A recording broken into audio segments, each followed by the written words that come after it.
السلام علیکم ورحمۃ اللہ وبرکاتہ۔ سرزمین فلسطین جو آج کل فلسطین کے نام سے معروف ہے، اس سے قبل اس کو اسرائیل کے نام سے یاد کرتے تھے، اور اس سے قبل اس کو ارض مقدس کے نام سے بھی، اور اسی طرح کنعان کے نام سے بھی، اور مزید کچھ پہلے چلے جائیں تو اسی سرزمین کو بنی اسرائیل کے نام سے بھی یاد کرتے تھے۔ وہاں پر ایک واقعہ پیش آیا جس کو امام احمد بن حجر عسقلانی رحمۃ اللہ علیہ نے فتح الباری صحیح البخاری کی شرح میں نقل کیا، اور امام محمد بن اسماعیل بخاری رحمہ اللہ نے صحیح البخاری میں نقل کیا۔ فرماتے ہیں حدثنی عبداللہ بن محمد بن اسماء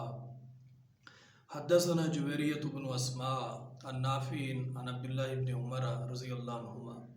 ان رسول اللہ صلی اللہ علیہ وسلم قال عذبت امرأة في هرة سجنتها حتى ماتت فدخلت فيها النار لا هي أطعمتها ولا سقتها إذ حبستها ولا هي تركتها تأكل من خشاش الأرض۔ نبی علیہ السلام فرماتے ہیں کہ بنی اسرائیل میں ایک عورت تھی، یعنی جو آج کا علاقہ فلسطین کہلاتا ہے، اس نے ایک بلی کو باندھے رکھا اور اس بلی کو نہیں چھوڑا تاکہ وہ زمین سے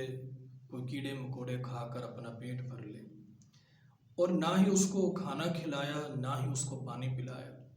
حتیٰ کہ وہ بلی مر گئی۔ اور نبی علیہ السلام فرماتے ہیں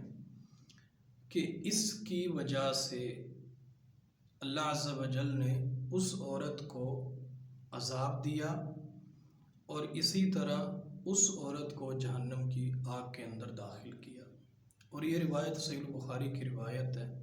عذبت امرأۃ، اس عورت کو عذاب دیا گیا، فی ہرۃ، ایک بلی کی وجہ سے،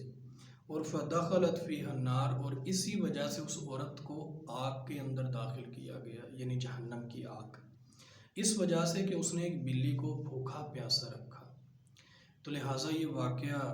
بنی اسرائیل سرزمین فلسطین کا